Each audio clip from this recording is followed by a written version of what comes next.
You know, I don't know what to do. I get so bored, and Charles never pays me any attention. The press just hound me the whole time, just like they did with poor old Sarah. Look, if I can give the bodyguard the slip, can I meet you somewhere tonight? Usual place? Okay, Squidgy. Safeway, 6 o'clock. Milky.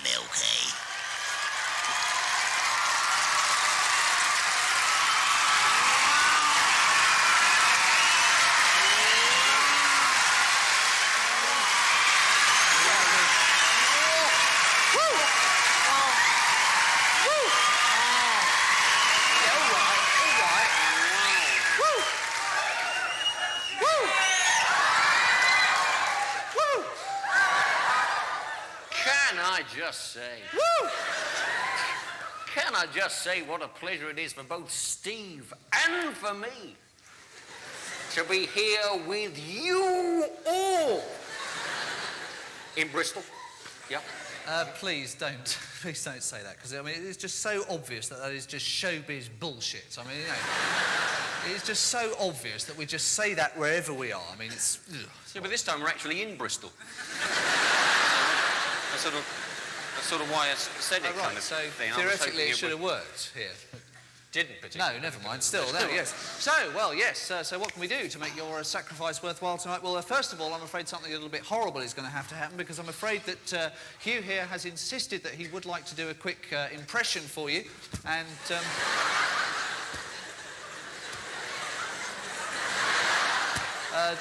This is it, I'm afraid. This is the impression. This is probably about the best impression that Hugh does, and I think as the show goes on, that will become painfully obvious. And it is, in fact, an impression of God. He is moving in a mysterious way.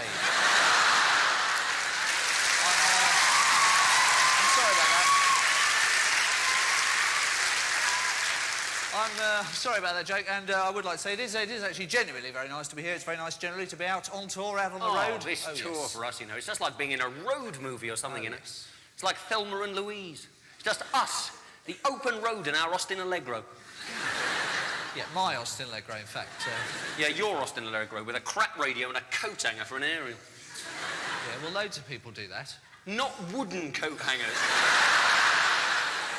You don't pick anything up. That's fair. That's fair enough. No, but we have, though, we've got everything, though, for modern driving comfort. We've got those little metal tins of travel sweets. We've got a selection of new tapes from Picker Tape. And we've got one of those beaded car seat covers. That's right. One of those beaded car seat covers meant to help you relax. I don't get that. How can it be relaxing driving with an abacus up your arse? Oh, I'm feeling really stressed out now. I think I may do some anal arithmetic. 1 plus over 2. Oh, it's stuck! 2. Move it. Well, that's marvellous. 2 minutes into the show, and the tone already substantially lowered. That's excellent. Let's start as we mean to go on. No, but obviously we are doing quite a bit. We are doing. 3. We are doing quite a bit of driving at the moment. Been driving around quite a lot, and I have to say I've already noticed one or two things as we have been driving around. One very sad thing, for example, I have noticed that you do see a lot less hitchhikers around on British roads than they used to, and this is a terrible shame. I think it's largely, because programmes like Crime Watch have frightened motorists off, from giving people lifts anymore. It's a terrible shame, because you see these people by the side of the road and they've got their little placard and they think the placard says this, but what they haven't worked out yet is that to the eyes of the motorist, the placard says this. It's a terrible shame, I think, It's just a very sad, you know, comment on modern society. Mind you, of course, sometimes you do have to see it from the point of view of the motorist, you know, because you know how every now and then, you know, you're driving along and you spot someone by the side of the road and you think, now, there's no way that bloke is going to get a lift. You know, frankly, it isn't, you know, very likely to happen. Although, though, we do actually have a little bit of a soft spot. We do have a little bit of a sort of a soft spot for driving matters generally, because the first job that we ever actually did together was we actually used to write those funny stickers that go on the backs of cars. Oh, they're funny, aren't they? My goodness, you know the funny, sort of thing. And it was a great job to have as well. It's a marvellous job to have, because they started us off nice and easy, you know, 9 o'clock Monday morning, sat us down and said, OK, we'll start you off with windsurfers. Have a go at windsurfers and what they do. So we had a bit of a think about that. We came up with windsurfers go windsurfing. And they said, no, you're missing something here, you see, because there has to be a little bit of a sort of a risque element to it, you know. It must be more sort of windsurfers and what they do in bed, you know. In bed, you say? Sort of in bed? touch of sort of, you know, innuendo about it. So we had to think about that, and we came up with windsurfers go to sleep. Standing up. Standing up, you see, that was the twist, although they still didn't go for it. Although, fortunately, Hugh did come to our rescue, came up with a marvellous bumper sticker. Don't follow me, or you'll end up at my house.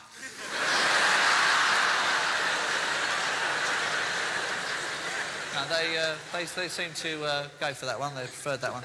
Now, I have to say that cars, though, as far as I'm concerned, cars are not a particularly big deal. Although I know that for a lot of people, a car is a big status symbol. And I remember it's like there was always some bloke at school who was always on and on about his dad's car. Yeah, my dad's got a better car than you. Oh yeah, what kind of car's your dad got? My dad's got a Ferrari. Well, I don't believe you. Well, right? that's right. It's a really good one. Because it's a Ferrari estate. Yeah. Oh, I'm sussed. Anyway, so, yeah, as I say, we are obviously doing quite a lot of driving at the moment. And, of course, when you are doing a lot of driving, it can be very worrying. It can be very, very tiring. But fortunately, we have the security of knowing that we are members of Britain's largest motoring organisation. That's right. Yeah. And that, of course, does take out a lot of the stress and the worry. Yeah, every night we leave the theatre to drive to the next gig. We drive for about 2 miles, deliberately sabotage the car and spend the rest of the journey in the AA relay van. That's right. And this is a great plan, because we've actually worked out, we reckon we're going to be able to do a 45-show national tour on a fiver's worth of petrol. Less if we're lucky. Less, could be probably, less. yeah, if we're lucky. And we don't really even have to pretend to break down, to be honest. No, the AA, they send someone to the theatre now to pick us up, yeah. He's round the back. He's round the back having a beer and a sandwich, yeah. He's a very nice man. He's a very nice man. Very nice. Actually, he's not. He's a bit of a wanker, to be honest. To be fair, no, that is... to be fair, I think that is the word. Now, when we are driving, of course, Hugh actually does tend to do most of the driving. It's just something he seems to enjoy, you know. And that's the wrong foot. It's and I have to say that when we are driving, it does have one rather irritating habit, although, to be fair, it is a habit that a lot of people do have. It's like, you know, when you're on the motorway and you're hammering along, you're making really good progress, you really don't want to have to stop, but you are running a little bit low on petrol, and you spot one of those signs that says... Services 1 mile or 32 miles. And then the driver says... Oh, I think we can make it to the second one. Now, why? See, why do they do this? Is it because they like worrying, or is it because they know that when they get there, the only thing left to eat is going to be a 3-month-old Ginster's pasty? I've never worked this out. But I'll tell you one thing, though, when you do get to the garage, you may be lucky, there may be some petrol there, you never know, but I'll tell you what there will definitely be at the garage. There will definitely be some bags of fertiliser and some charcoal briquettes. Because all garages sell these, and no one has ever worked out why. Now, it's as if they expect every customer to be an arable farmer on his way to a barbecue.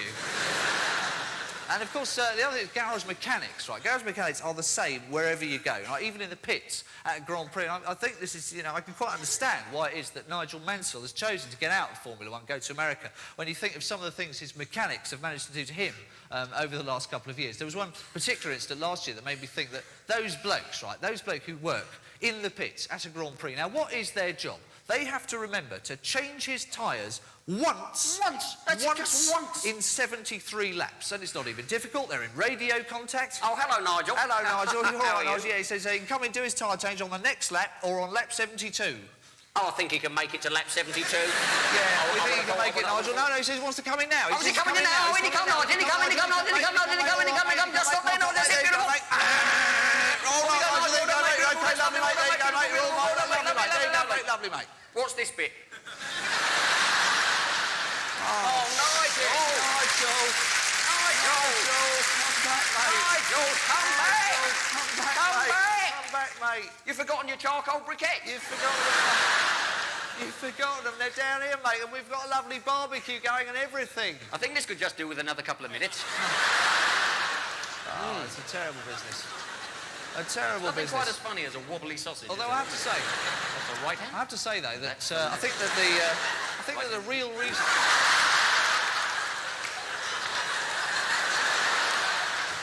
Well, that looks nasty, marvellous. I think though that the real reason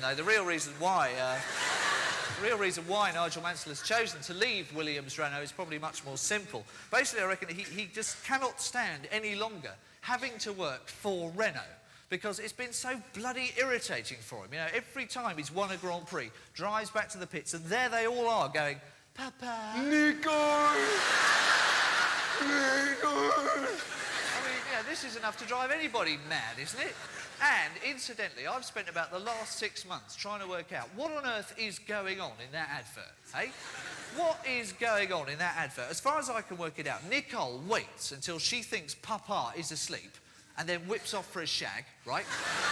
The moment she's gone, Papa whips off for a shag. Now, what has that got to do with Renault, eh? It'd surely be much easier if they each waited until they were both awake and then they shagged each other.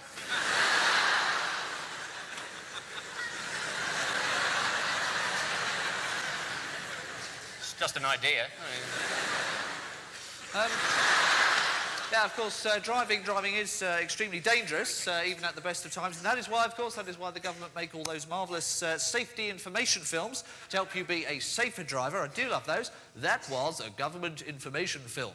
You do only tend to see them at 3 in the morning after the late film is finished, but they are marvellous, covering such fascinating subjects as the dangers of smoking in bed, the dangers of swimming when the red flag is flying, and of course, the dangers of overtaking on motorways. Now, what's fascinating about all these films is the fact that they were all made in the 1970s and have never been updated. So all the men have Engelbert Humperdinck sideburns and wear tank tops. All policemen ride bicycles and everybody drives the Austin 1100, which is why overtaking on motorways was so dangerous. Now, the best will often tend to be the simplest, and the best ever government road safety campaign was the one called the curb drill, because it was incredibly easy to remember. It just went, look right, look left, look right again, and if there's nothing coming, you obviously don't live in London. But at some point, right, for some reason, they decided to change this, and they changed it to something called the Green Cross Code. Now, I could never understand the Green Cross Code, because it seemed to me like the Green Cross Code was completely confusing for the very children that it was supposed to be helping, right? Because it totally contradicted every other road safety film you had ever seen, because one minute you were watching one road safety film that was telling you, don't talk to strangers, and the next minute you were watching another road safety film in which 2 kids were happily chatting away to a tall, muscular man in green tights. With an old green curtain wrapped round him, who would appear next to them and offer to help them home from school. And, you know, I never really sort of...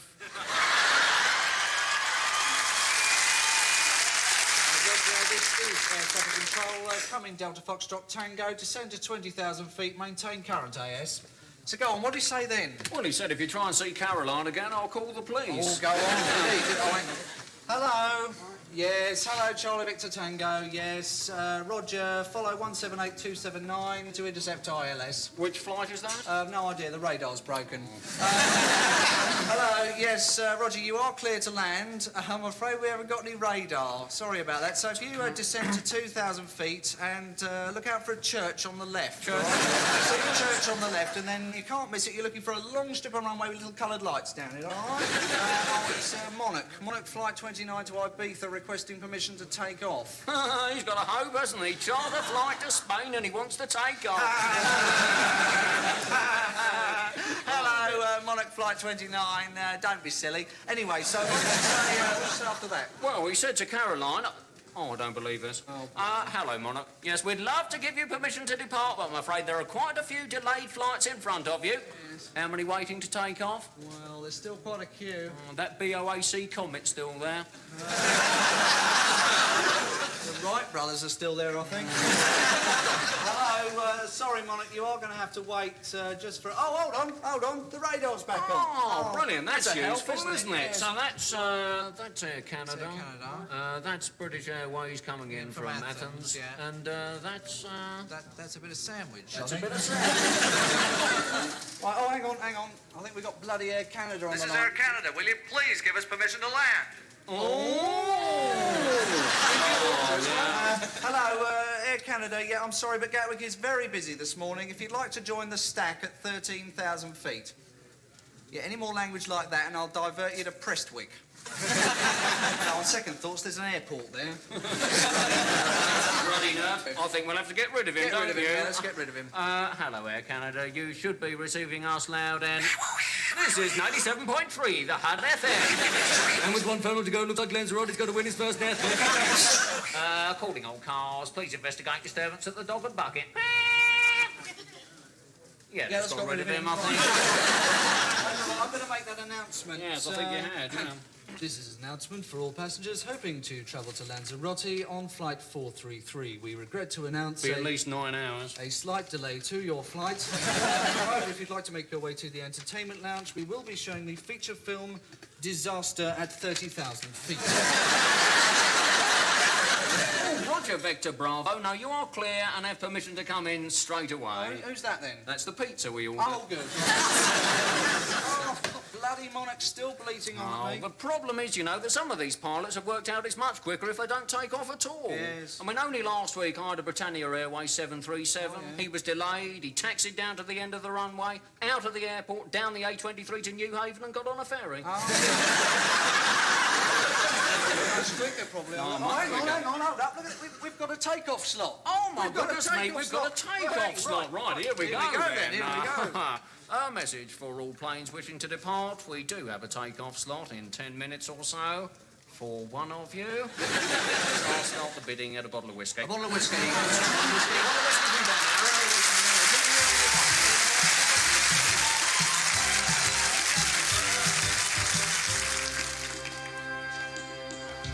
Hello and welcome along to a brand new series of Wish You Were a Holiday, the programme where Judith Chalmers gets 2 weeks in Antigua and Greg gets a free fortnight in the Bahamas and some poor junior bastard gets to go donkey trekking round Wolverhampton. Later on, we'll be looking at this year's newest and biggest holiday destination, Euro Disney, where you can meet and shake hands with 6-foot-tall versions of your favourite cartoon characters. A weekend for a family of 4 will be around £500, or there is a cheaper alternative. Lock yourselves in Toys R Us and drop some acid. So now I think we can go over for the first was this week's filmed reports from Ian. Ta very much, Steve. Yeah, I spent a week here on the Costa del Sol in the Hotel Criminalis in Fuengirola, where ETA, the Basque separatist movement, have claimed responsibility for the food. The prices are reasonable. You can have 1 week's full board, 2 weeks half board, or 3 weeks well bloody board for around £200. Now don't forget, of course, that all these prices quoted are for 2 adults sharing a twin room with shower, and not, as we said earlier, for 2 adults sharing a shower in a twin room. Apart, that is, from the rather dubious weekend in Bangkok, where the price is for 2 twins sharing an adult in a shower room. Talking of which, Club 1830 are doing a roaring trade. I spent a week on the Greek island of Snoginos and returned with happy memories. Till I noticed the rash. Now don't of course forget that, as ever, there are a large number of activity holidays on offer. Why not spend a week in Italy? If you go there in a party of 10 or more, you may be asked to form a government. Ian. Or if you're more interested in England, why not go on a Graham Taylor management weekend with a special excursion to a local brewery where you can watch him try and organise a piss-up. Well, that's about all for this week. Next week we'll be canoeing with John Major. He's going up Shit Creek without a paddle. Oh, satire.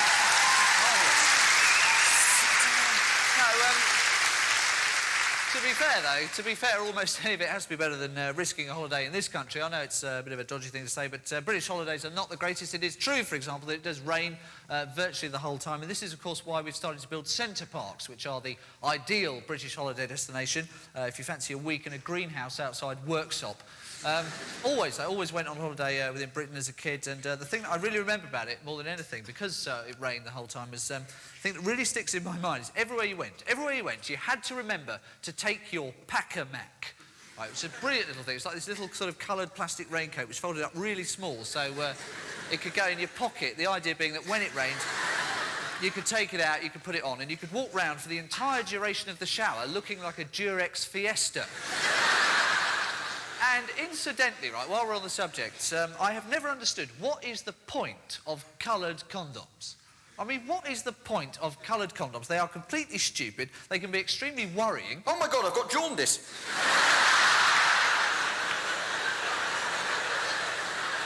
No. Yeah, once that's happened to you, you don't forget it in a hurry, I can tell you. And, of course, the other thing of if you do go on holiday in this country, you will avoid one rather irritating thing, which will almost invariably happen to you if you go on holiday abroad, which is that you come back, right? You come back, and the first thing that everybody says to you is... You're not very brown. Now, this really gets on my nerves, because this is what? This is the only point of going on holiday, is it? Or, I don't know, do they mean this as a compliment? But, you know, who takes "you're not very brown" as a compliment? Michael Jackson. Well, yeah, very probably, I suppose, yes. But I'm prepared to let that pass. The other thing, of course, the other thing about going on holiday as a kid is that you tend to have to go with your parents. You know, you're too young to go on your own. You have to go where your parents want to go, do what your parents want to do. And there does really come a time when you really don't want to have to go on holiday with your parents anymore. And in fact, there does really come a time when virtually everything that your parents do becomes an embarrassment to you. And I think you may know the sort of parents we're talking about here. We are talking about...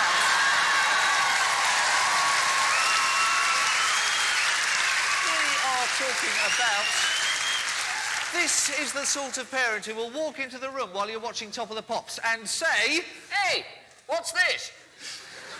It's got a good beat. And then start dancing.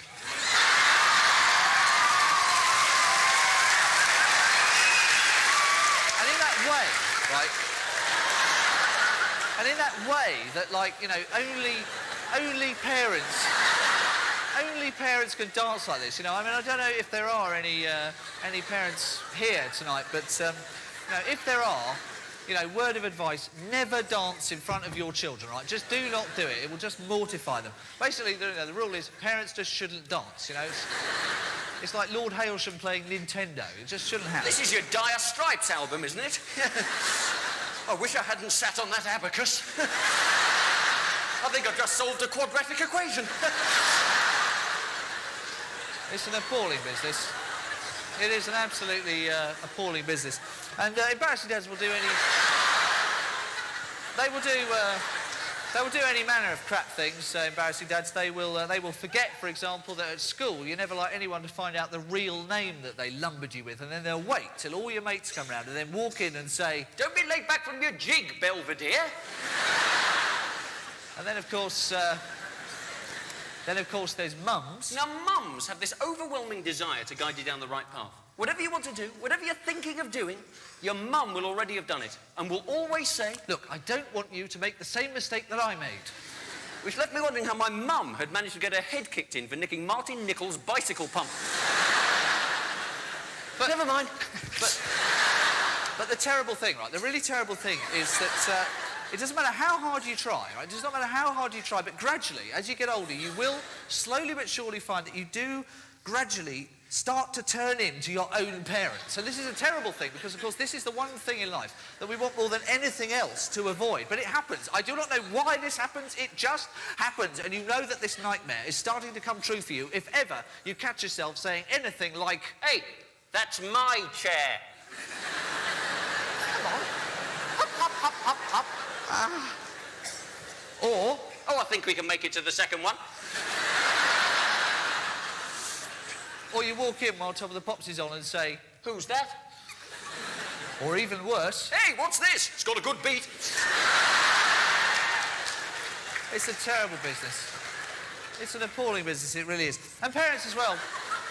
Parents have all these, like, you know, big plans for you as well, you know. Parents have all this list of, like, really dull, respectable jobs they want you to do, you know. Something like, they say, well, why don't you be an accountant or a barrister or a doctor, you know. Doctor, that's like the ultimate respectable profession as far as parents are concerned. I have no idea, really, why this should be the case. I can only assume it's because of the immense amount of trust that we have to place in doctors. Yeah, you name me another profession where you let a complete stranger grab hold of your scrotum and say, cough. Apart from policemen, obviously. Although, to be fair, they will normally grab it and say, confess. And, of course, the other thing is to find that can happen with embarrassing parents is there will come a time when, of course, they will talk to you about sex. Now, this is obviously going to be embarrassing, and the very worst mistake that they can make here is they can try and give it the old, hey, don't forget, I was young once bit. Hey, there's nothing wrong with sex, Belvedere. Before I met your mother, I was at it like a rabbit. But you do know that the responsible male always takes precautions. Like Zebedee from the Magic Roundabout. He had a coil fitted to him instead of Florence. To be honest, though, to be quite honest, I've never really quite understood why it is that parents bother talking to children about sex, because they must know, right? They must know that by the time you get into your early teens, you're not really thinking about much else anyway. And especially boys, obviously, boys when they get into their very early teens, I'm quite convinced that English teachers in schools like to actually actively encourage this, you know, in early teenage boys, because it does tend to produce feats of creative imagination that are going to be unmatched anywhere else later in life. You see that girl over there?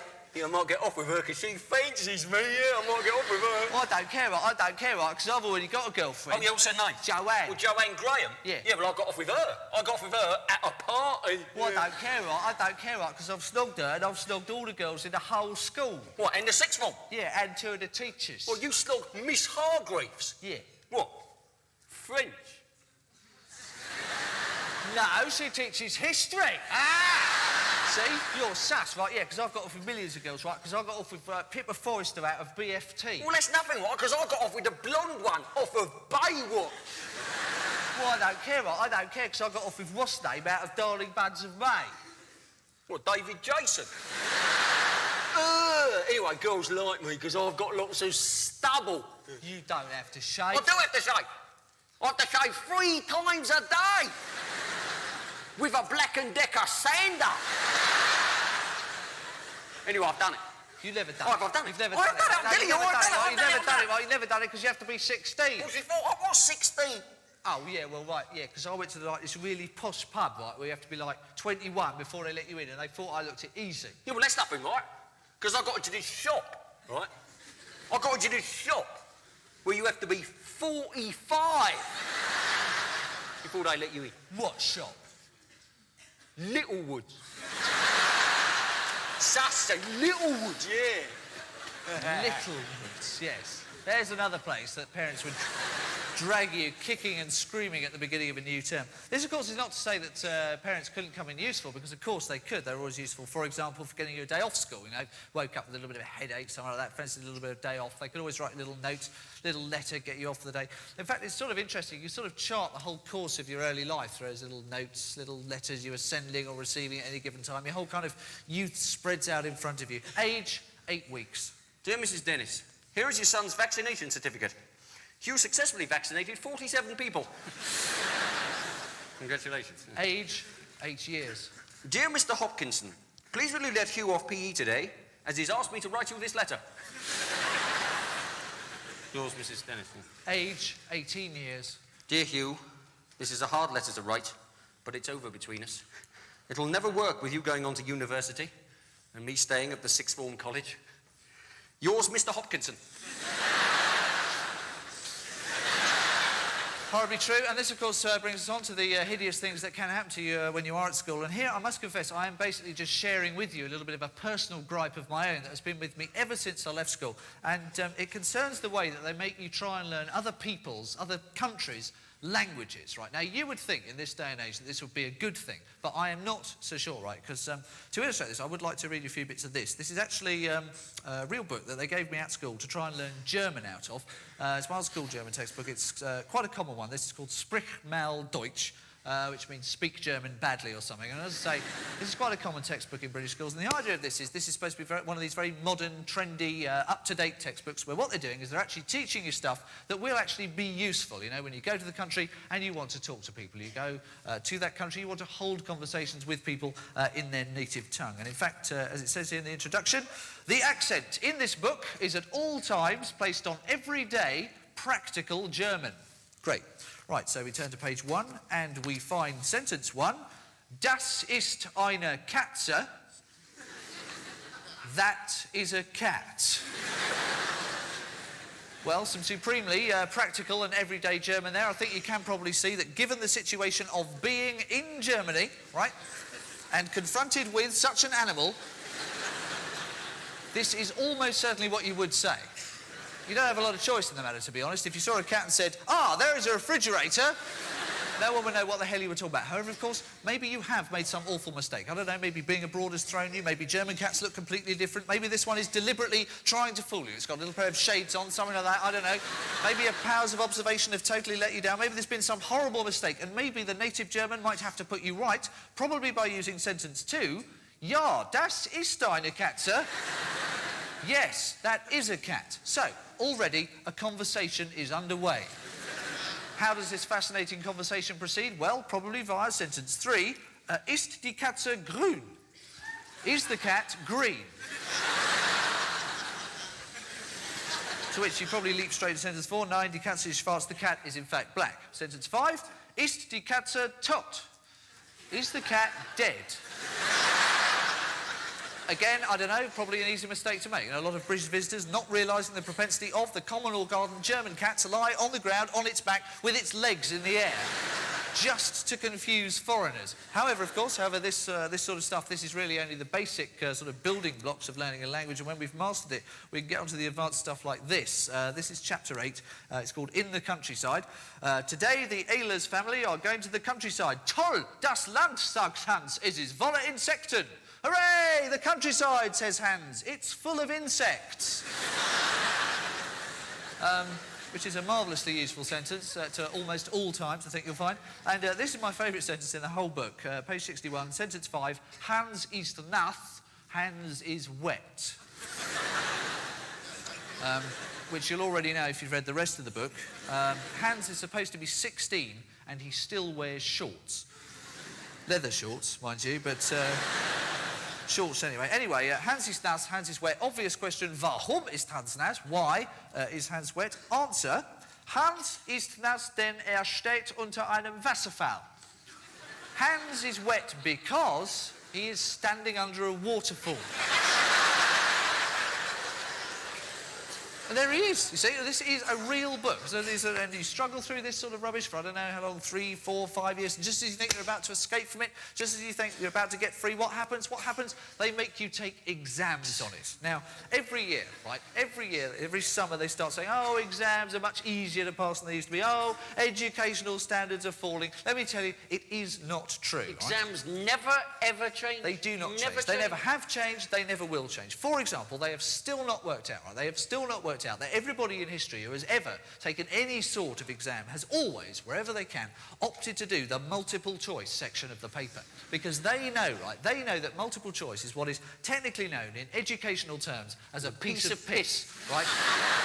It's a piece of piss because although it looks like there are 4 possible answers to choose from, there's always actually only 3 because one of them is always really obviously wrong, right? So you might be doing like a biology test or something and they give you a question like... what is the name of the fluid that lubricates the joint at the elbow? Is it A, synovial fluid? B, synoptical fluid? C, hemiopteric fluid? or D, Jeff Hurst in the 1966 World Cup final. See, there's always one like that, you see. There's always one, you see, like that, easy. hemianoptrophy fluid, which is a complete giveaway. And then they say, oh, if you've got to do exams, right, plan your time. Plan your time in the exam room really carefully. It makes no difference, all right, because all exams go exactly the same way.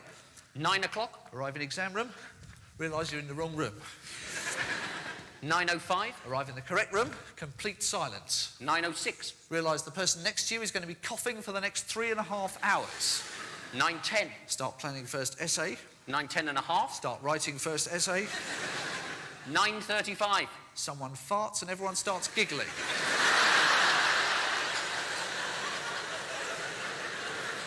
10 o'clock. 200 digital watches make horrid beeping noises. 10:15. The hardest bloke in the class walks out early. 10:16. The hardest bloke in the class is pushed back in again by his mother. You see? Never changes. Never ever changes. Does not change. Now, maths. There was another subject I could never come to terms with. Could never understand the point, really, the point of having to try and learn maths. It's only now, really, far too late. I've just about worked it out. I reckon, basically, you need virtually a degree in maths if you're ever going to make head nor tail of any of those interminable and incomprehensible financial programs. Hello and welcome to City News. The day's top stories. United Amalgamated bid for Consolidated Incorporated. Incorporated United in leveraged buyout struggle. And Amalgamated Consolidated offer a second rights issue ahead of half-year profit announcement. Later on, we'll be asking, who gives a toss? We'll also be asking, what's the best way to get a guaranteed overdraft?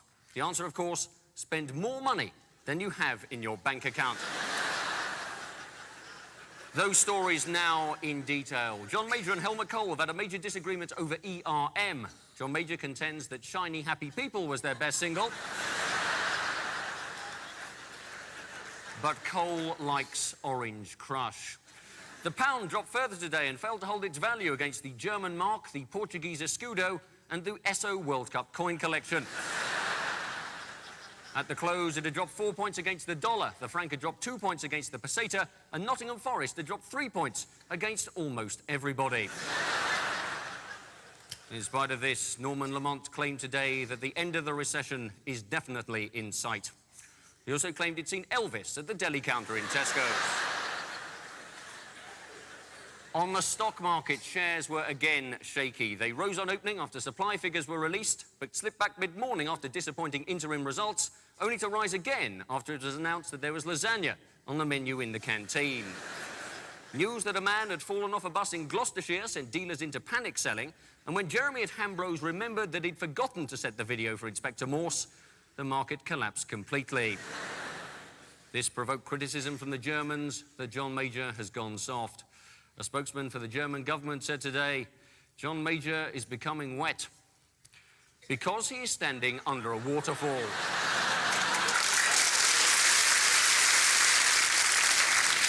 Thank you. Enjoy your meal. Right, Gary, next customer's all yours. Good morning, can I help you? 2 quarter-pounders. Thank you, enjoy your meal. Gary, you didn't ask him if he wanted fries. What, chips? No, fries, Gary. They're called fries. Well, if he wanted chips, he would have asked for them. No, that's not the point now, is it, Gary? The point is that whatever the customer orders, you must remember to always say, do you want fries with that? Right. Do you want chips? No, Gary. It's fries, OK? It's fries. And always remember to smile. Do you want chips? What if he just wants a milkshake? Fries with your shake. What if he just wants fries? Fries with your fries. Look, thank you, Gary. I'm watching you. Crew member of the month, 5 stars, and don't you forget it. 2 chew and quad cheese. Be a couple of minutes. Do what? If the customer orders something that's not ready on the hot plate, Gary, you must get it specially ordered. Well, how do I do that? I just showed you. You say 2 chew and quad cheese. Be a couple of minutes. 2 chicken, 1 quarter cheese, big. No. See, nothing's arrived on the hot plate, Gary, because I could hear the words, you see. It confuses me. I don't want to hear the words. It's 2 chew and quad cheese. 2 cheese, 1 quarter cheese. Be a couple of minutes. Much better, Gary. Right, I'm going over here to rattle the chip fryer in a self-important way. Alan, could you mop the floor, please? Could you mop the floor? It hasn't been mopped now for nearly 3.5 minutes. So... deal with it. Another customer, Gary. Do you want fries with that? No, Gary. Take the order first, Gary. Good morning, can I help you? Gary, where's your happy hat? Good morning, can I help you? I mean, how does the customer know, Gary? Go to the next till. How does the customer know? How does the customer know he's walked into a fast food establishment, eh? Because I'll tell you why, Gary. Wherever he is in the world, he can walk through our door and the first thing he sees is a bloke in a paper Thunderbird's hat pushing a mop for no discernible reason. Alan, we're getting rather busy. Rope off another section of seating, can you? He's hopeless, isn't he? Hard to believe he's chicken griddler of the fortnight. Let's chat more product, Gary. Customer wants ordinary chips. Regular fries, Gary. And what do we use for regular fries? The Milky paper bag. Right. What do we use for large fries? The designer executive French fry pouch. Right, Gary. 2 Diet Cokes. You want what? An orange juice? Over there. 2 duo crunchy. I wouldn't recommend the orange juice. I mean, the man from Del Monte, he say, ugh. Don't be rude to a customer, Gary. You know the golden rule. The customer is always right. I asked for chips. It's fries, you pillock. 2 duo crunchy. Crew leader, what's a thick shake? It's an Arab leader with a low IQ, Gary. What do you think? Okay, you pull the lever there, you stick the cup under there. If it's coming out runny, stick a bit more of that in it, okay?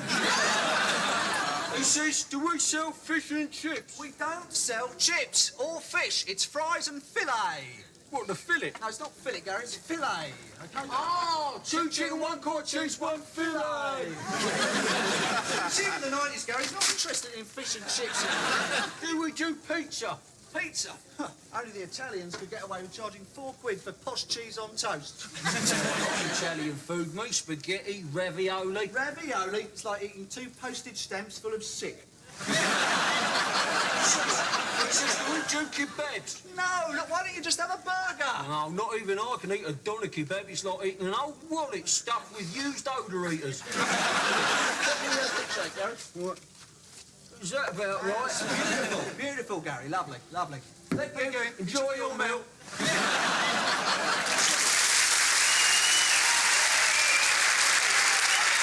Of course, the other thing about all those places that do, like, you know, pizza and pasta is that they do also tend to involve the unmitigated horror that is the salad bar. Yes, sir, we do have a salad bar, a selection of various manky vegetables, all in plastic trays. You'll notice the skillful way in which we spilt sweet corn into all of them. Yes, there's a choice of dressings. There's French, Italian and blue cheese. That's the oily one, the one that looks like snot, and the one that looks like... Well, to be honest, it looks like... Yeah, all right, I think we know. With sweet corn in it. I hate sweet corn. I hate sweet corn. It's completely indigestible. You eat a tin of sweet corn, it comes out as corn on the cob.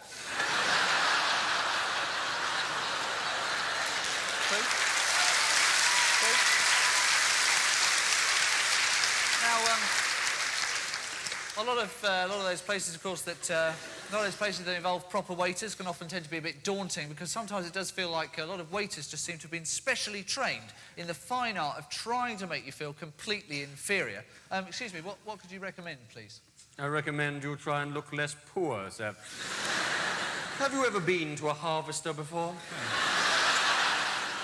And, of course, food is also one of those things that will tend to change according to where you are in the world. For example, it's quite common in France to find that restaurants do serve horse meat. And, to be honest, this does tend to cause a lot of problems for British tourists. So, excuse me, garçon, what could you recommend, please?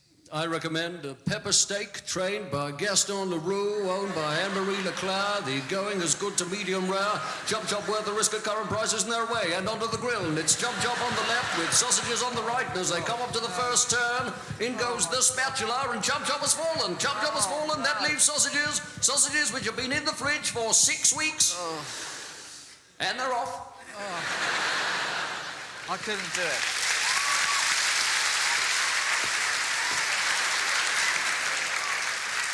I couldn't do it. I really couldn't. I could not do it. I would find it very, very difficult to eat horse meat because I do actually really like horses, and especially Shire horses because they're like ordinary horses but in flared trousers. Yes, that's what I like about them.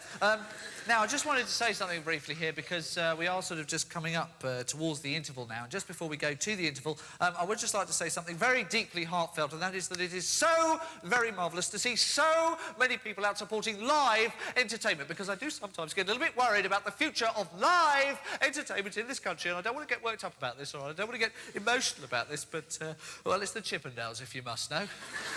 The Chippendales are Baywatch without the plot, aren't they?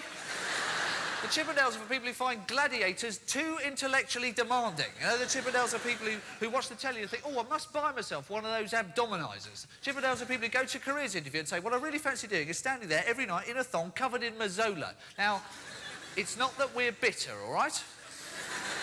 It is not that we are bitter, and it is not that we are in any way made to feel inadequate by these people. It is quite simply that we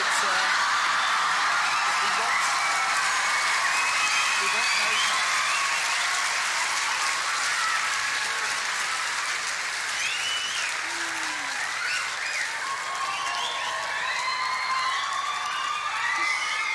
I know what you're thinking. It's quite impressive, isn't it? Would you look at that?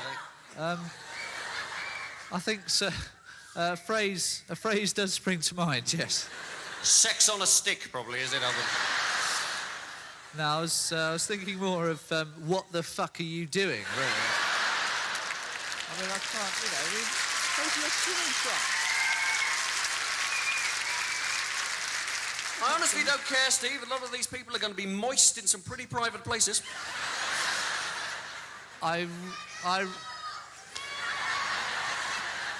Nothing quite as funny as a wobbly sausage, is there? That's what Sad as you like. I can't believe it. I mean, I'm so sorry. I just, you know... This is what people want, Steve. No, this is not what these people want, Oh, believe yeah. me. Look at that. No. This is a... I've got a bit of fluff down there, look. I do not know. I do not know what I suppose. So. As I said, it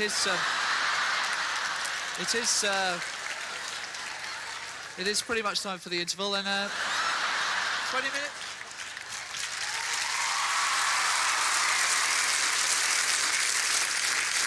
The arts.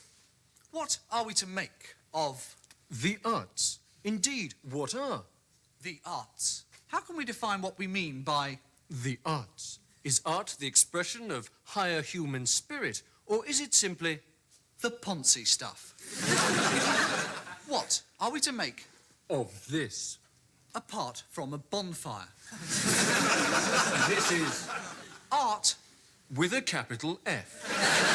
It's weird when we consider what have been accepted as great works of art. Take Constable's The Hay Wain. Now, this is basically a picture of some prat who's driven his cart into a pond. Van Gogh's pictures sell today for millions and millions of pounds. Here's one of them. It's a chair. Exciting, huh? Van Gogh is the only major artist to have got his models from Texas Home Care. But what of probably the most famous painting of all time, the Mona Lisa?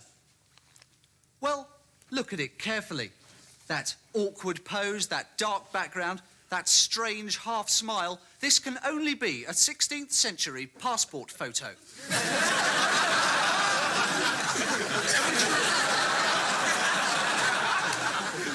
This was the really crap one she used on her travel card. What of other art forms? What of the world of the theatre? The trouble with the theatre is that many people have put off it for life by being taken to see pantomimes when they are children. But we should not take pantomimes too lightly. Underneath Cinderella is a damning indictment of crypto-matriarchal monarchist societies. Jack in the Beanstalk is a hard attack on the use of chemical fertilizers. And Puss in Boots is a story about a cat that wears boots.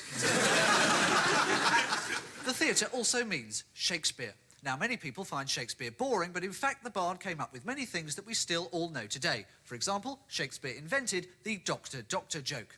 Physician, physician, I keep thinking I'm a pair of curtains. Well, fie upon you for a Rhenish knave, Sirrah. That may not seem funny now, but it wasn't then either.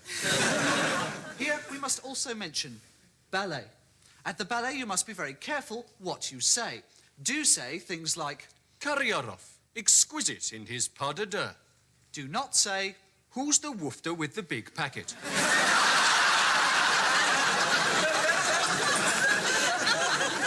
such remarks immediately give you away as either a Philistine Or a young conservative. the rest of us. Well, what with Pavarotti and Nigel Kennedy in the charts, it does seem as if we are becoming more and more cultured. Who knows, if this trend continues, we may even find that our football supporters want to join in the trend. We love you, England, we do. We love you, England, we do. But we acknowledge that other nations feel just as strongly about their teams, and we sympathise with that loyalty. We appreciate the opportunity to travel abroad and experience other cultures. Tomorrow night we're going to see Madam Butterfly. Mind you, afterwards we are going to get completely rat-arsed. Brian.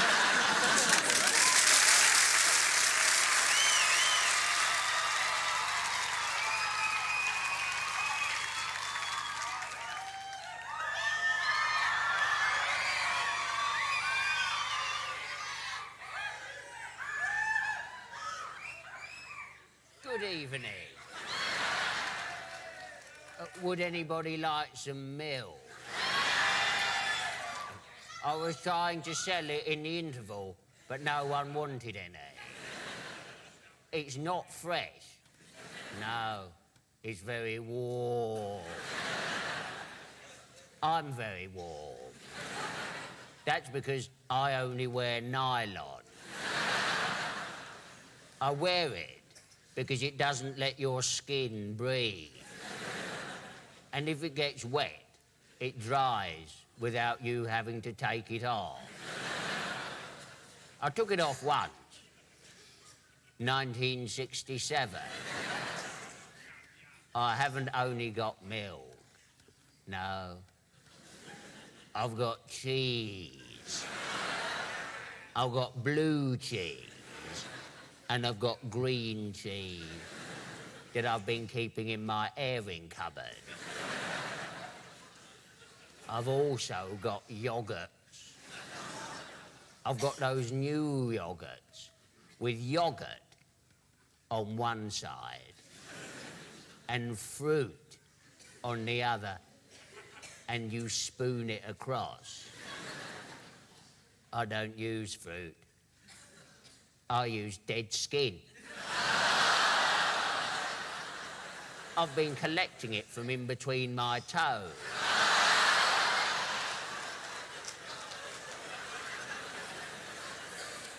I had athlete's foot for a while. Lovely. It's all pasteurised. Named after a man called Louis Pasteur, who devoted his life to making sure that milk was germ-free and hygienic to drink. What a bastard. Few germs never hurt anybody. No one ever died from eating a live yoghurt. Well, my brother did. But he misunderstood. He got an ordinary yoghurt and he plugged it into the main.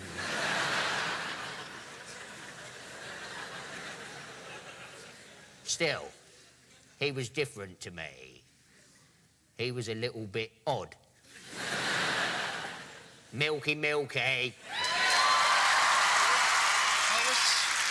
Marvellous.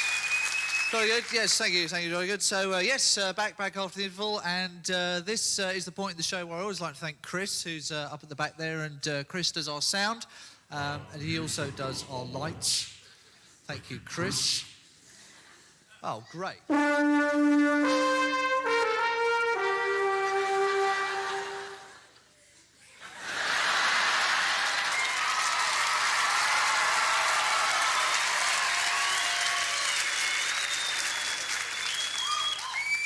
And all because the lady loves milk.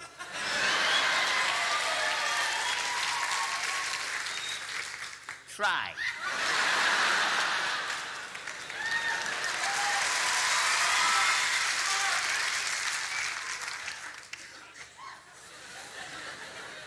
fair enough, OK. Fine, yes, so it's jolly good. So, as I say, back after the interval, and one or two things that we like to make clear at this point of the show. Thank Chris, do that, and one other thing, this is something I'd like to make clear on behalf of Hugh and myself, because a lot of people do come up to us and they say, here, you're in that Mary Whitehouse, aren't you? And I would just like to make quite crystal clear, here, now, and in public, that I have never been in Mary Whitehouse, right?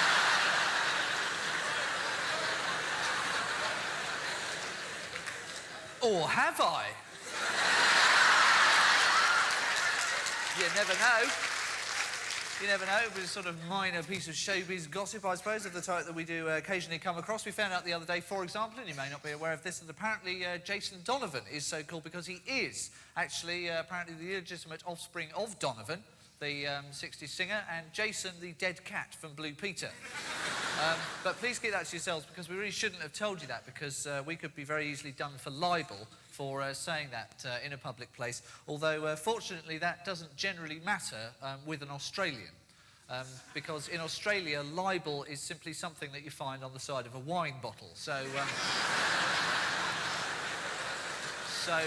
we're probably going to be OK with that one. Now, there's a couple of other things. First is a rather dull thing that we have to do. Oh, yeah, we just have to do this little thing. I'm sorry about this, about the fire regulations. Yeah, you may know that in theatres there's a sort of convention that if there's a fire, a message comes over the tannoy system. Yeah. In the West End, it's generally something like, Mr. Sands is in the bar. It's coded, you see. It's coded. The staff understand it. It's so you don't panic, and so the staff can escape. True. Here, though, the convention is rather different. Here, if you hear Mr. Sands is in the bar, what that means is that, well, Mr. Sands is in the bar. He's not bothered to come out for the second half. No. What happens here is that I will wave my arms rather like this, and we will say, there's a huge fire. Get the fuck out of here. Is that all right? I think that's OK. That's the way it will be. That's how it's a little bit. That's how it works. It's a little bit cryptic. Bit cryptic, but I think we're OK. It is all this code business is just a sort of stupid bit of. It's a stupid bit of theatre etiquette, you know. It is just one of those stupid theatre etiquette things. Like you probably know, for example, you're not supposed to say the word Macbeth in a theatre, you know, which is just Macbeth. I mean, for heaven's sake, it's just absolutely, you know, ridiculous. But the British, unfortunately, we are a little bit obsessed with these, you know, these sort of little etiquette things. You know, we're learning which side to put your fish knife and how to shake hands with the Lord Mayor and all that sort of rubbish. I read this thing. That said you should never turn your back on the Queen. No, this is true. Did you know that? This is a useful tip. Apparently, you should never ever turn your back on the Queen, in case you nick something. Presumably. No, I think this is almost certainly it. You know, Oh, that looks rather lovely. I think they've, you know, One will be half inching they've that, got, I think. they've got all that stuff. They must have got it. Shiny. They must have got it from somewhere.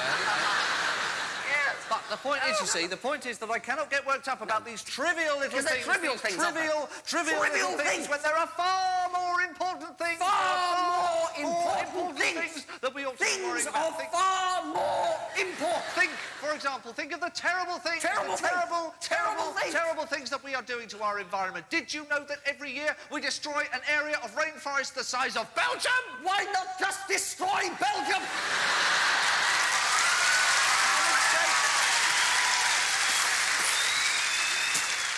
It's so much easier and it's so much more environmentally sound.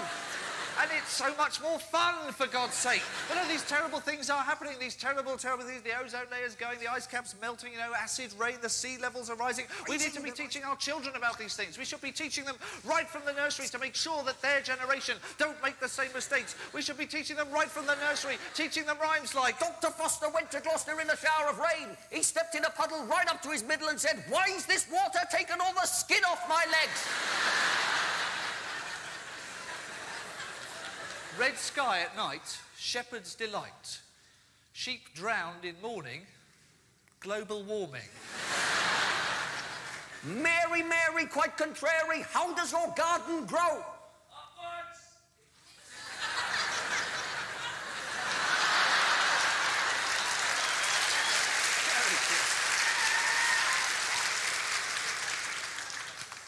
No.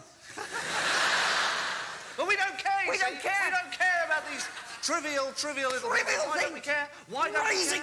Why don't we care? Because we think, well, it doesn't affect me. It doesn't affect me here, now, at this very precise moment, but it does. It does. And I'll tell you one place that affects all of us every day, and that is in the food. The food that we all have to eat.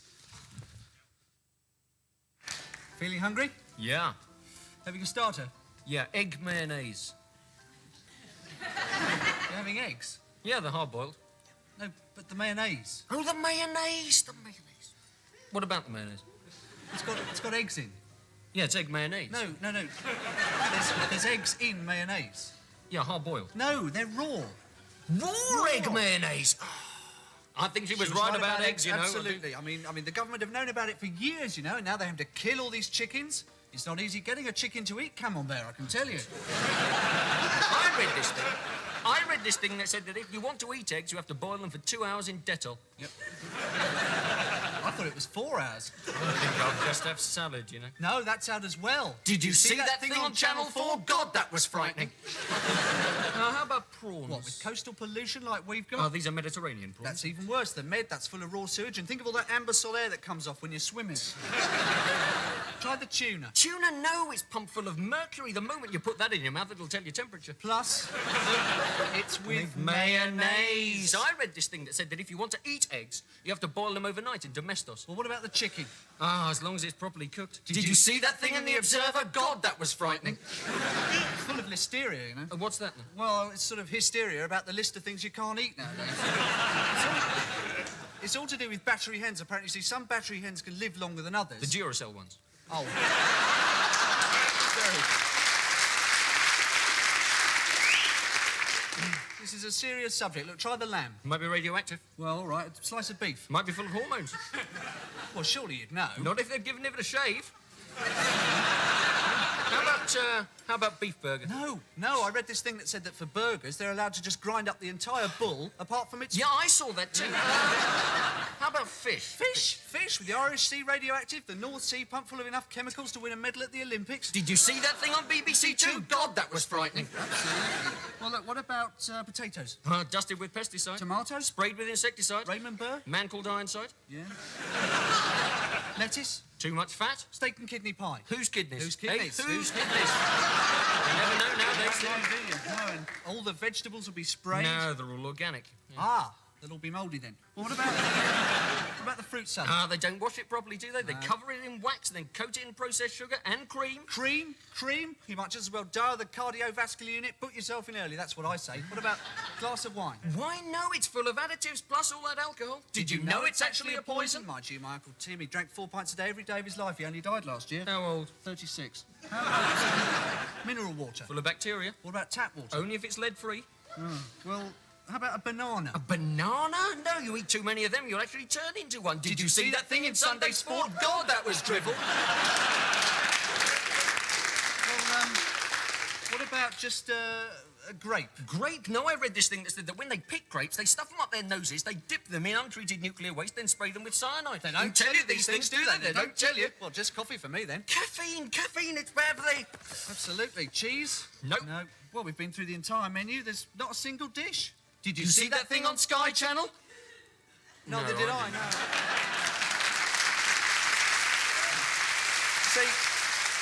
See, I don't mind us mucking up the environment for ourselves, but the thing is, it does also tend to affect every other species on the planet, you know? I mean, a lot of endangered species on this planet at the moment, as I think we all know. As I think we all know, if we have watched that marvellous television programme, Harry and the Hendersons. What a marvellous show. What a very, very fine programme that is, ladies and gentlemen. Moved me through the entire gamut of emotional response. What an extraordinary... In no way was the licence fee wasted on that programme. I mean, for example, you know, isn't it just great, like, the way you can't tell that it's a bloke in a suit? I mean... just marvellous piece of televisual art there. And, of course, the great thing about Harry and the Hendersons is that you're supposed to feel sorry for Harry because he is the last of an endangered species. But you watch that programme carefully, right? You look carefully at Harry's anatomy. It's very obvious why he is the last of an endangered species. Bigfoot, no knob. You know, that's basically what it boils down to. I mean, if you're going to make the programme at least have the courage to do it properly. But I mean, those species are in danger. There are a lot of endangered species. So what do we do about it? Well, some people say put them in a zoo. You know, at least they're safe there from poachers, that sort of thing. But a lot of other people disagree with that. They say no, a zoo is not a nice place to put an animal. I've never actually bought this argument myself, to be quite honest, because you're not telling me that if certain endangered species weren't actually happy in the zoo, that they couldn't do something about it. I mean, you're not telling me that if a rhino decides that, you know, it isn't sort of happy in the safari park, that it couldn't do something about it. I mean, this is 3.5 tons of solid muscle, blood and bone. Surely, if a rhino wants to get out of the safari park, it can. I'm really pissed off in here. I'm going to bust my way out. Oh, bugger. Chicken wire.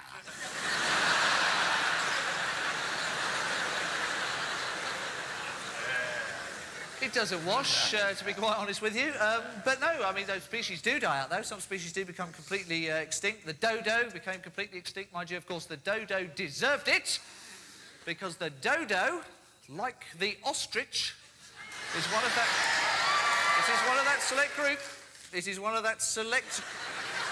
It is one of that select group of species which are known collectively as the flightless birds. Flightless birds. What is the point of a flightless bird? Birds are meant to fly. That's why they're called birds. Oh, you're a flightless bird. Meet the incredible drowning trout. Don't get too worked up, all right? And his friend, Colin the claustrophobic mole. I'll tell you what kind of birds can't fly. Yes, I'll tell you what kind of birds can't fly. Bloody lazy birds. Bloody sit around on their arse all day doing nothing kind of birds. I mean, they've all got wings, haven't they? They've all got wings. Yes, they just can't be bothered to use them. What kind of a choice is that? What was the penguin thinking? If I keep these wings, I'll be able to fly where I want to fly, see whatever I want to see, do whatever I want to do, and if I get rid of them, well, I'll be able to waddle round this rock. And well done, the penguin. Of course, all flightless birds have been so successful, haven't they? Like the dodo and the kiwi. You can't move for all the kiwis, can you? You can't get into Trafalgar Square, but for all the bloody kiwis, can you? Sorry. That's all right.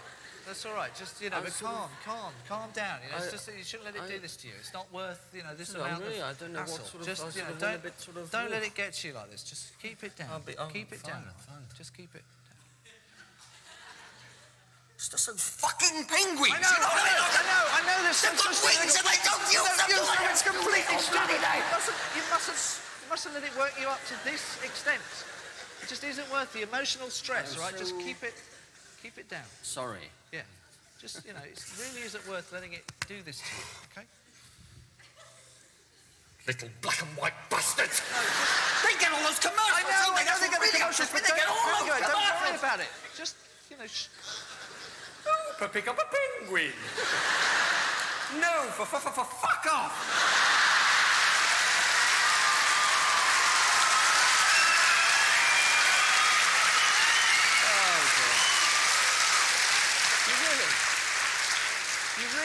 You should not let them do this to you, all right?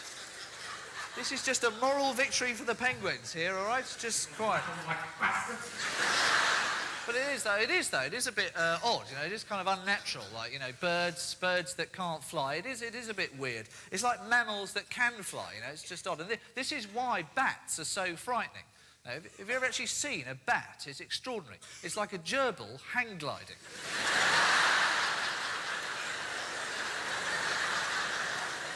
Very, very weird. I sometimes wonder what poor old Noah makes about all this, because, of course, Noah went to all that trouble to save all the species on the planet to start with, and, of course, now here we are merrily wiping them all out again. Probably, of course, the greatest natural disaster in the entire history of the planet, the Great Flood. The entire planet flooded for 40 days and 40 nights, and I bet I know what happened the very next day. Everyone suddenly knew loads of jokes about it. Because... I'm fascinated by this, right? I'm fascinated. Whenever you get a big disaster, the very next day, Everyone knows loads of jokes about it, and it's the same joke up and down the country. Every school playground, every pub, every office, everyone knows who makes these jokes up and how do they get round so quickly, you know? And this is not a new thing either. This is not a new thing. Jokes have always followed big disasters. I know that archaeologists were digging in some Roman remains, and they found some graffiti on a wall in Latin that how many Pompeii residents can you get in the back of a chariot? All of them, if you've got a shovel. So, as I say, it isn't a new thing. But now I do wonder about poor old, Noah and what went on. I am Noah, the greatest conservationist that ever lived. Let me tell you how it all happened. Oh, it must have been about 900 BC and something. It was a Sunday afternoon. I know it was a Sunday because I've been watching Bullseye. When suddenly, this cloud cleaved in two, and a great booming voice said, "Noah! There is to be a deluge, for I have beheld the corruption of the earth." Now, at first, I thought it was the man from the TV detector van. But then I realised it was the Almighty. But I had no idea what he was going on about. Fortunately, he undertook a slight rephrasing. "Noah," he said, "the bunch of you have been bad lads and now it's going to piss down." The upshot was, he wanted me to save the planet. Apparently, it come down to a choice between me and Sting. And I got it on the basis I wasn't a balding, unshaven ex-English teacher with an annoying voice. Anyway, the Almighty told me to go away and build an ark, and then save 2 of every species on the planet. Oh, that's easy, that, isn't it? Oh, that's a piece of piss, that, isn't it? I mean, there's 5,000 species of insects alone. You know how difficult it is to trap a wasp under a jar, let alone 2 of them, of different sexes. And how do you tell them apart anyway? It's not like the male wasp always wears Y-fronts and leaves a bog seat upright, is it? Anyway, some of the animals they didn't have to take. I mean, the birds, they were all right. I merely gathered them together, asked them how many of them could soar majestically on the warm upcurrents of the trade winds. The eagle, the osprey and the kitty hawk said that would be fine. Chicken was less confident.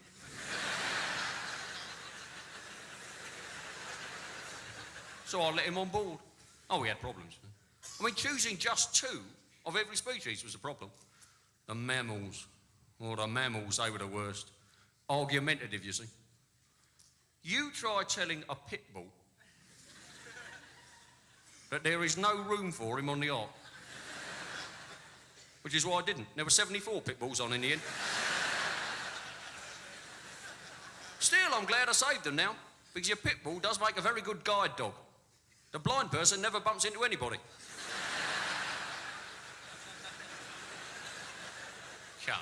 Come on, let's be honest. I mean, tame animals just aren't that interesting, are they? They don't bother with them for the adverts, do they? You don't get Esso, put a guinea pig in your tank.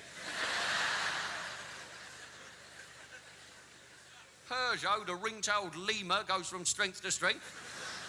Anyway, I digress. Oh, the flood. Oh, boy, did it piss down. Boy, did it piss down. It rained for 40 days and 40 nights.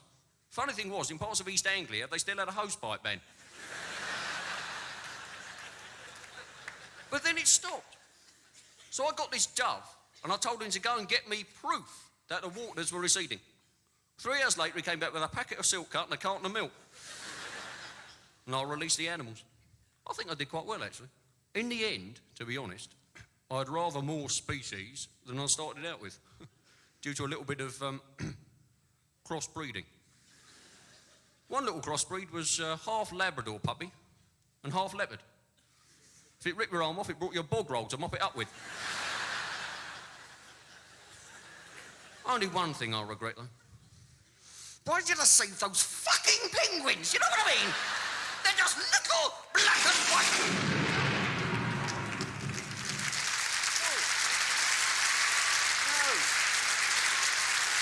Where it gets to go. No, it is, oh, bloody hell, what the fuck was that?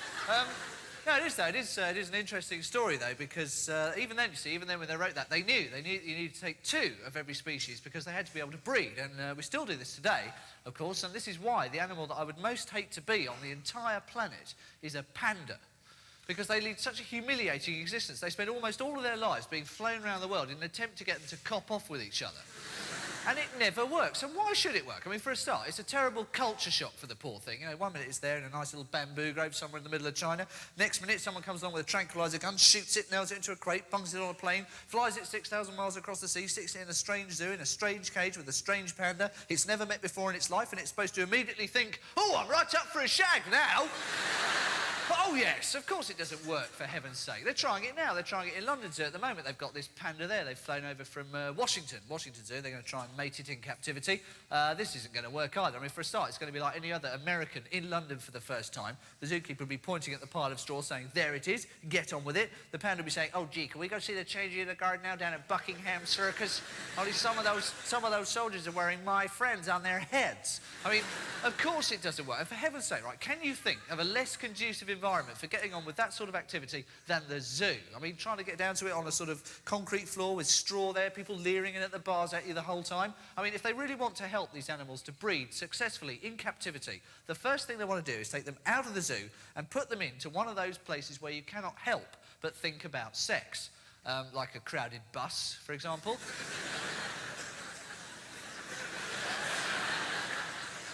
Oh, shit, that's just me, isn't it? Oh, my God, I can't believe it. Incredibly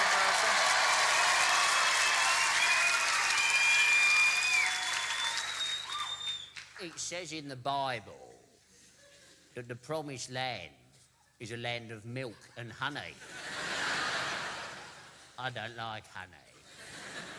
And Cleopatra, she bathed in milk. I did that once. I didn't get out for 5 days. And then I couldn't get out. I was trapped in 100 weight of cheddar.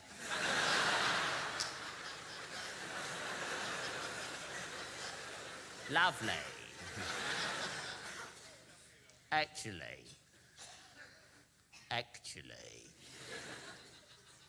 I'm not very well. I'm not very well at all. I'm going into hospital tomorrow.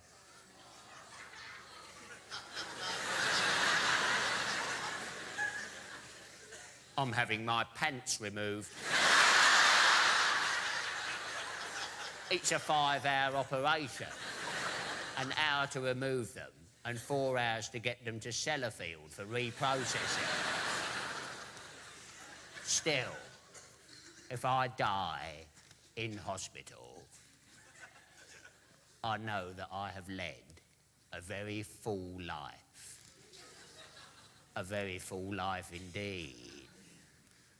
Only one thing. I've never had a girlfriend. No, I've never had a girlfriend.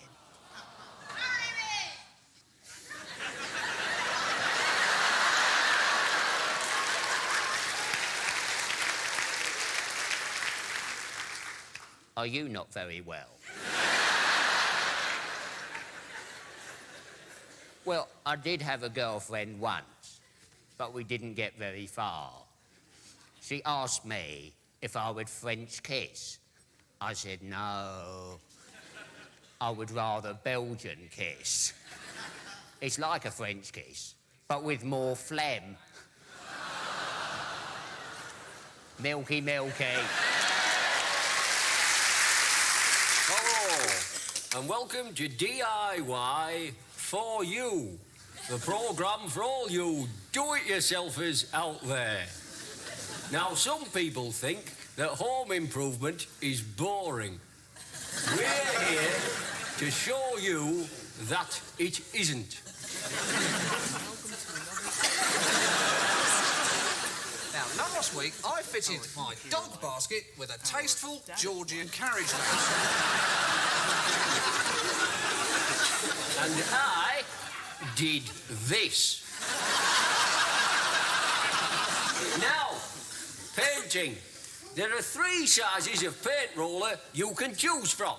This is for radiators and awkward corners. This is for ordinary wall surfaces. And this is for lazy bastards. Coming up later, our regular tiling feature, Groutabout. But first, some simple home plumbing.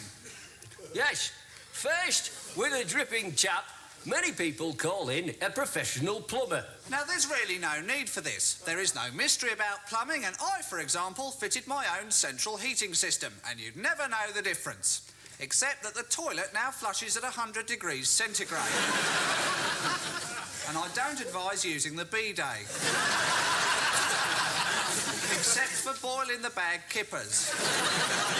Derek, last week you decided to have your loft converted. That's right, and my loft is now Roman Catholic.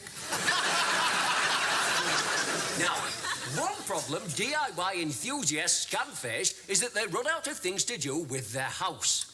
Now, if this is the case, why not turn to outdoors? Last week, for example, I pebble dashed my caravan. And I put stone cladding on my Austin Allegro. Not only does it look terrific, it also slightly improved the acceleration. And finally, Derek has received a letter from a Mr. Harrison regarding a traditional problem faced by many DIY fanatics. Dear Derek, when I announced that I was going to put a power shower in the fridge, my wife told me I was the most boring DIY-obsessed husband in the world. Well, we had a jolly good laugh about that. And then she left me. Never mind, Mr. Harrison. If your wife's left you, you'll just have to do it yourself.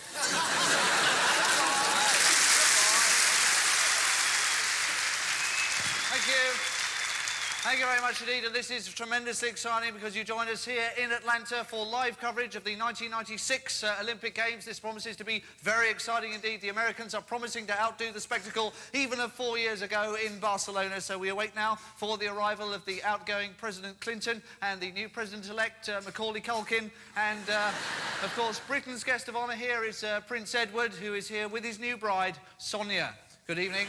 And up above the stadium there, up above the stadium, I can see the flag, the famous Olympic flag, fluttering there, fluttering like a great white, flat, wingless bird that's been steamrolled and tied to a pole. And on it, of course, the 5 endless rings, symbolising, of course, the 5 endless weeks of television coverage. Now, we already have some news in for you. Firstly, of a medal for Britain, the medal in the super heavyweight weightlifting division. And I've just been told that's well done there, gold for Philip Schofield. And I'm also hearing terrible news of at least 3 confirmed fatalities in the new exhibition event, the 100 metres javelin relay. Sounds a little bit nasty, but still down the track, that puff of smoke and delayed crap means that this Olympic 1,500 metres is underway. 15 athletes, only one of them can win.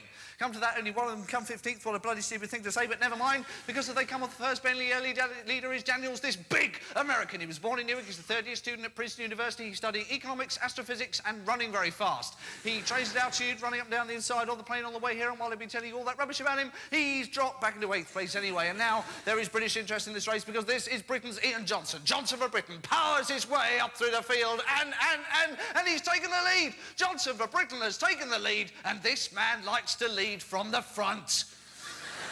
What a marvellous piece of running, and he, of course, is closely followed by Archimedes, this big, huge, powerful Brazilian who runs like a panther. And if only he could learn to use just 2 legs, he'd be absolutely unbeatable. Still a tremendously exciting race developing here, so let's go straight over now to Jim Rosenthal. You're just time for the ITV Sports Trivia Quiz. Here's the question again. Which ITV sports commentator knows fuck all about sport? Well, a bit of a tough one there. I do apologise, ladies and gentlemen. We are getting very little sense out of any of our sporting commentators, so let's go over instead to our political commentator. The atmosphere at Westminster.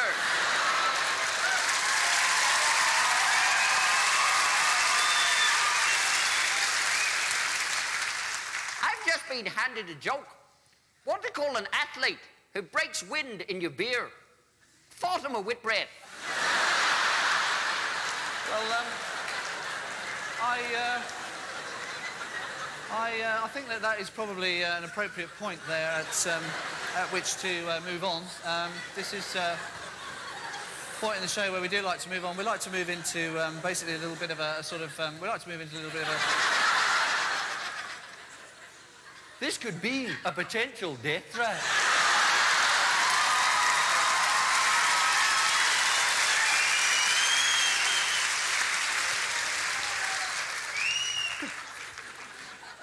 Now, as I say, we do like at this point in the show, we do basically we do like to move on into a little bit of a sort of a story type thing. We like to do a little sort of a story thing for a little kind of narrative thing.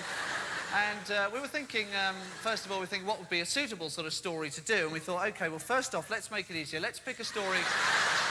Let's pick a story that we all know. So, you know, what kind of stories do we all know? Well, we all know those sort of panto, fairy tale type stories, because we've all learnt those when we're kids. Quite why we learn those stories when we're children, I've never really understood. Because, in fact, if you look at them closely, a lot of them are actually very unsuitable for children. They're given a lot of very odd ideas about the world that they're going to grow up in. If you take as an example, take Goldilocks and the Three Bears. Now, what is that about? That is about 3 bears who live in a house. Now, children in 1992 are not stupid. They're thinking, how does an 8-foot wild ursine carnivorous quadruped arrange a mortgage? You know, I mean, why do it now? And also, right, these bears, these huge, giant, carnivorous animals, what do they eat?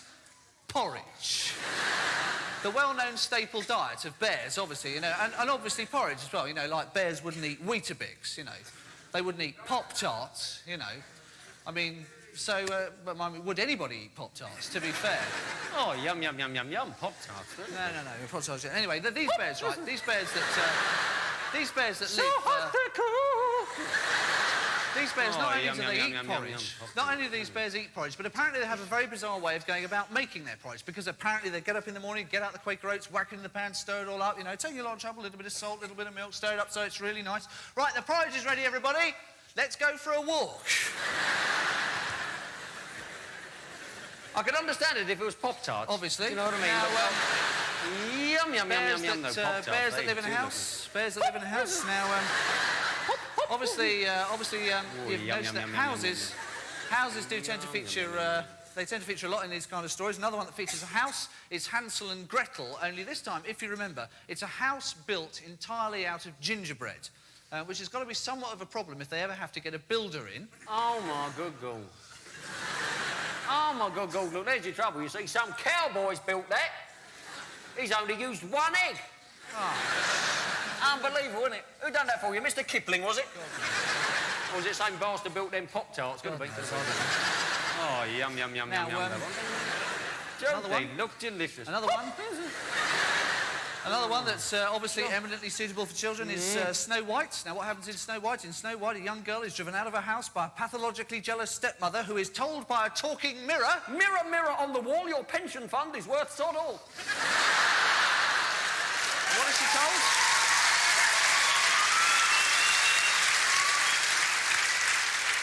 What is she told by this talking mirror? She is told that she is no longer the fairest of them all. The young girl then promptly goes off into obligatory lonely wood and promptly shacks up with 7 midgets of varying social disabilities. Got any Pop-Tarts? It's marvellous. Marvellous stuff for kids, I think you'll find. And another one is Rapunzel. Rapunzel, the world's most stupid story, or what? I don't know if you remember Rapunzel, but Rapunzel is the one about the beautiful princess who is trapped at the top of a tower. And obviously, the way that she decides that she's going to get out of this tower is she decides she's going to grow her hair so long that it reaches right down to the ground, so the handsome prince can climb up the hair in order to rescue her. And I've always wanted to know what happened when he got to the top. I didn't know you had dandruff. Now, here, while we're on the subject of bizarre things that we retain from childhood, I would just like to make something clear here, just before we leave this subject, because there was a particular sketch in the series that concerned childhood which got a great deal of complaints, and I couldn't believe that people were actually complaining about this sketch. It was a sketch in which I blew up Hugh's teddy bear, and... oh, no, this is precisely... This is precisely what I'm talking about. You see, I must explain something to you. If you didn't see it, it was just a sketch about how people cling on. You know, they cannot let go of the soft toy that they've had as a kid. And what I really must explain to you, see, is that the teddy bear that you saw was not really Hugh's teddy bear. It was basically just a BBC prop, you know, and... It's Teddy!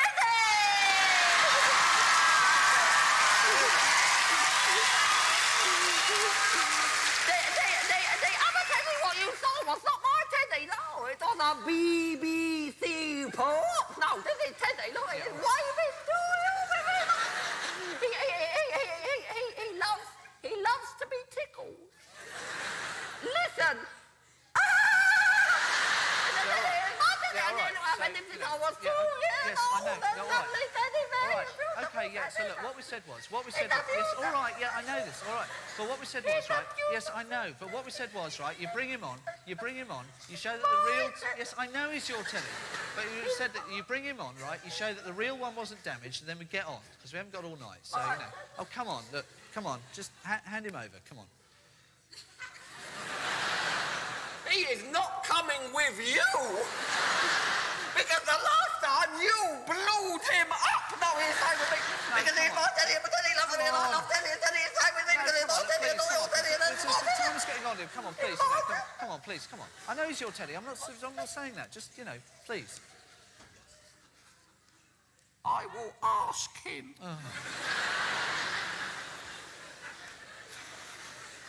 Do you want to go with Steve? Remember that he blew you up. he said he will come. All right, good. Because he knows there are no explosives. There's no bloody explosives. I'll just put him on the fridge. Later we have a tea party with some proper cups. All right. He can have a good view. Yeah, all right. I say good view. Come on. Yeah, all right, come on. Just... Bye, Ted. Yeah, all right, fine, good. I love Teddy. He's my favourite Teddy. Oh, man, I was 2 years old. He has got lovely hair. And he has got lovely. Oh, and he's waving with his feet. He's waving with his feet. He loves to be tickled. He loves to be tickled.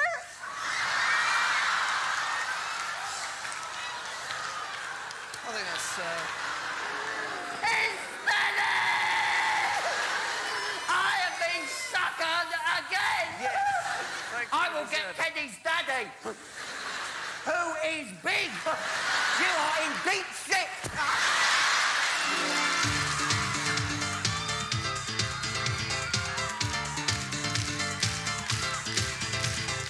Hey, what's this?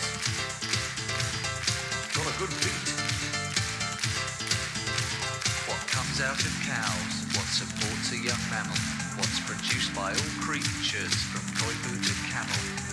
What contains lactose and much more? You can buy it in shops or it comes straight to your door. What gives the nutrients young animals need? What gives them their vitamins before they can feed? What results from lactation sits in cartons on shelves? Or there's that advert with bottles that run about by themselves?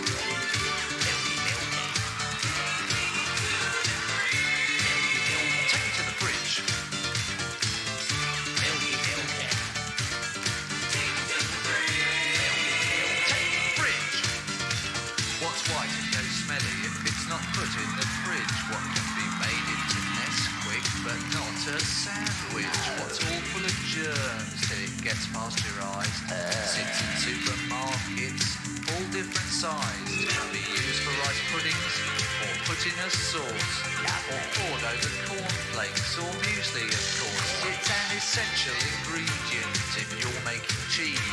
It has to stay cold, but don't allow it to freeze.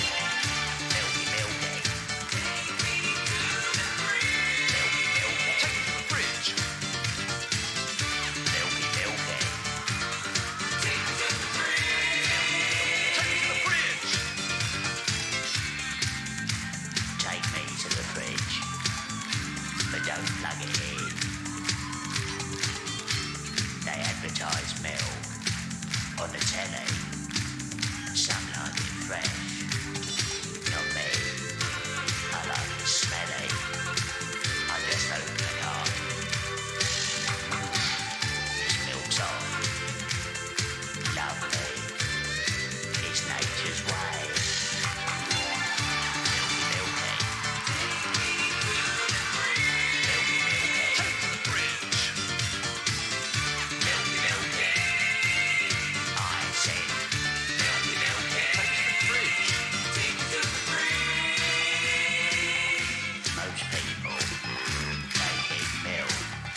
yogurts in their fridge. I know. I've got a better place. I'll keep them in my pants. It's nice and warm down there.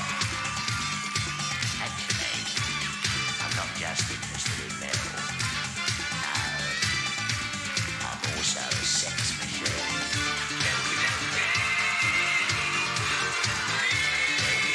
Take it to the fridge.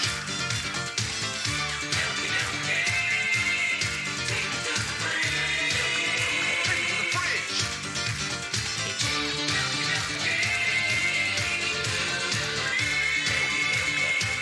Simon Bates isn't going to play this.